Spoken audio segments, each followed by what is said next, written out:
আজকে আমি নিয়ে এসেছি তোমাদের জন্য পেঁয়াজ বেরেস্তা। তো প্রথমে আমি পেঁয়াজ কুচি কুচি করে কেটে নিয়েছি, তারপর কড়াইতে তেল গরম করে পেঁয়াজটা দিয়ে দিচ্ছি। শর্ট টাইমের জন্য আমি প্রথম থেকে দেখাতে পারিনি। তো দেখো, পেঁয়াজটা মিডিয়াম আঁচে রাখতে হবে, এভাবে আস্তে আস্তে যখন কালার চেঞ্জ হবে, দেখো কালারটা অলরেডি চেঞ্জ হয়ে গিয়েছে।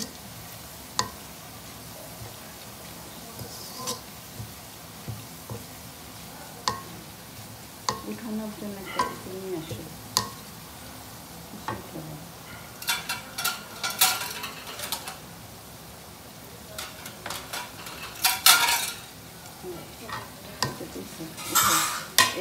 এই কালারটা আসলে আমরা কিন্তু তেল থেকে পেঁয়াজটা ছেঁকে উঠিয়ে নেব।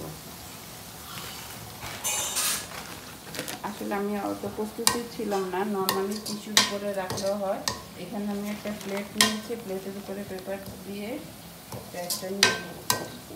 তাহলে এক্সট্রা যে তেলটা থাকবে পেঁয়াজে, পেপার সেটা টেনে নেবে।